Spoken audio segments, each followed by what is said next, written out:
emergent origins and their contextual functionality despite their strangeness. Again, reciprocity in Situations book is a cutout coupon for falling on a grenade as a wingman. In other words, you can earn reciprocal grenade falling if you yourself hook up with the less attractive of a female duo for your wingman. And so there's an explicit paper coupon that when you, for example, hooked up with your wingman's less attractive second girl, then you would give him, or you would give him one of these coupons, and he would be responsible for falling on your grenade, therefore, in the future. So again, reciprocal bonds, trust, etc., can grow within the group, but it's harder to extend beyond that in-group context.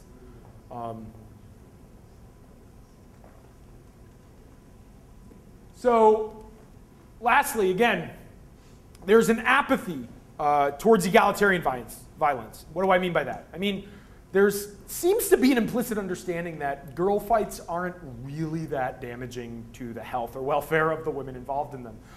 They lose their nails and their hair extensions, but it's not really that much of a concern that they'll be terribly injured. And so when you watch the show and the girls get in fights, they every now and then, if they're going to like knock over the TV, the guys will go in and sort of like move them to the other side of the room, but let them keep fighting. Whereas when Ronnie and the Sitch get into a fight, and Ronnie's humongoid, juice head, the obvious MTV bodyguards jump in and pull the fight apart before either one of them explicitly harm. And similarly, when women get violent against men, there's sort of like a understanding that, well, the guys can sort of take care of themselves, and there's this general sort of apathy towards that either egalitarian or obviously weaker on stronger violence. But a very strong distaste for strong on weak violence. There's an episode where Ronnie and Sammy are fighting with one another, and he sort of like tosses her arm while they're holding hands and sort of pushes her away from himself. And it's a big ordeal that even this slight shove took place. In the episode after Snooki gets punched by a man who they didn't know, Ronnie's mother, even when they explained to her that Snooki had been hit by a man, she goes, "Oh, geez, did you guys boom bash him?" As though there is this obvious cultural norm of reciprocal violence. And I think that to some extent, even though watching this show, we would say things like, that's such a crude and primal response to violence, I think that the alternative is really strange to think about. Imagine a show or even a personal encounter where one of your own friends was assaulted, one of your own female friends was assaulted by an obviously stronger man. Would it be socially or culturally tolerable for everyone to see it, to in response say, oh, well, we should certainly call the police right now? But instead, when you watch the show, all of the people in their crowd get extremely aggravated by this unwarranted aggression and react to it. And it is police are very much on the scene, and security for the club, who have a profit motive to maintain its peace, act and expunge the individual from the establishment immediately. So again, they're pretty explicit about having a preference for avoiding violent conflict and a preference for preserving social order. Phrases like, "for the good of the house," are thrown around regularly.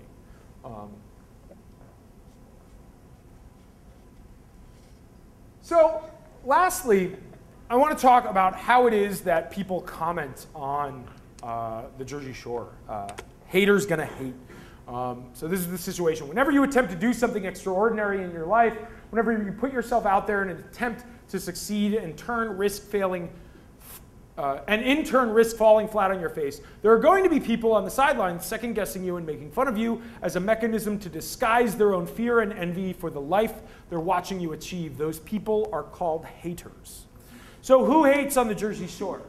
Well, this article ran on UGO.com, and it's very sort of social science and philosophically sophisticated. They take quotes from Pauly D and then pair them with sort of tongue-in-cheek intellectualism. Pauly D says, in response and reflection on his experience on season 1, we stayed boys throughout this whole thing. This bond that we shared brings us together, and no one can ever take that away from us, ever. Like, we take that with us for life, this bond that was deep.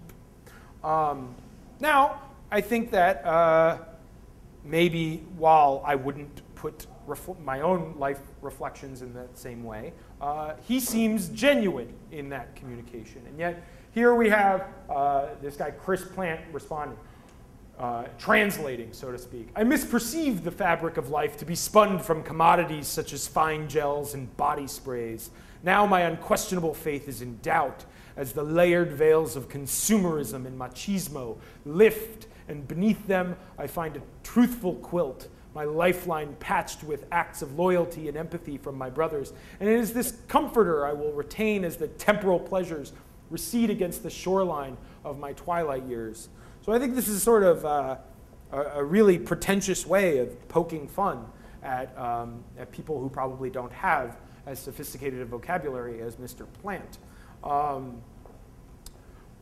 Many other social commentators share Plant's perspective. The New Yorker ran an article, Jersey Jetsam, MTV Goes to the Beach, where they describe the characters as having personality disorders, and our ability to take any pleasure or even interest in shows like this, in which participants are depicted as energetic but essentially aimless, oblivious of their own defects or deficits, and delusional about their attractiveness and their importance in the world, hinges not only not on our ability to identify with them, but on our ability to distinguish ourselves from them, right? That at least we're, I mean, again, I admit I've used the show in this way myself.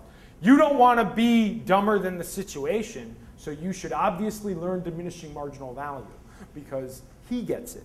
But again, it's pretty condescending, certainly stepping outside the role of pure economics to make these sorts of comments on the show.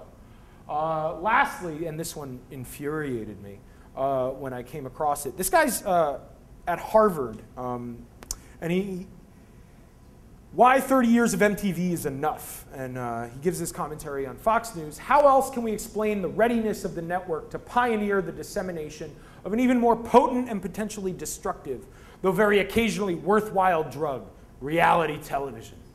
How else can we explain that MTV hooked teens on the real world, which wasn't real at all, but staged and cut like heroin to provide high-impact dramatic moments, kind of like music videos? How else can we explain that the network moves so fluidly to suggest to young Americans that they were all celebrities, all worthy of starring in their own videos? How else can we explain Jersey Shore and My Super Sweet 16 and Teen Mom, all programs that require actors to pretend that they are not acting, which is the equivalent of encouraging the rest of us to behave like we are acting? I think this is like such strange social commentary when I read it. It makes it sound like there's this causal link between what we watch on MTV and what our kids go out and do, which I think there's weak to no evidence of.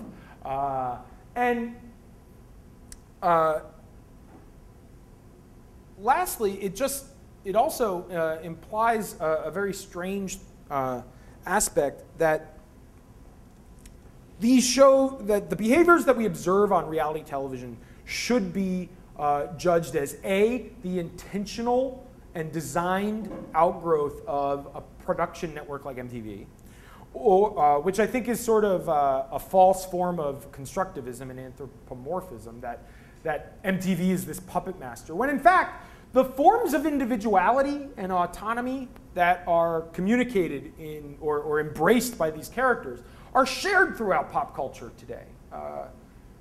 Katy Perry says she's a firework, right? Glee Project, right, is now a reality television show where you can compete through authentic singing and dancing to win a 7-episode guest star role on Glee, which is amazing. Episode 1 of the season, the theme is individuality, and they are required to sing Katy Perry's Firework. And I motivated my Principles of Micro class this semester with an assignment to watch that episode, right? Jam out to Katy Perry, and then read Hayek's Individualism and Economic Order. And respond to the motivating question whether or not a show like Glee, which embraces social diversity, which embraces individuality, and is explicit about it, could ever be possible in a collectivist society. The next week, China banned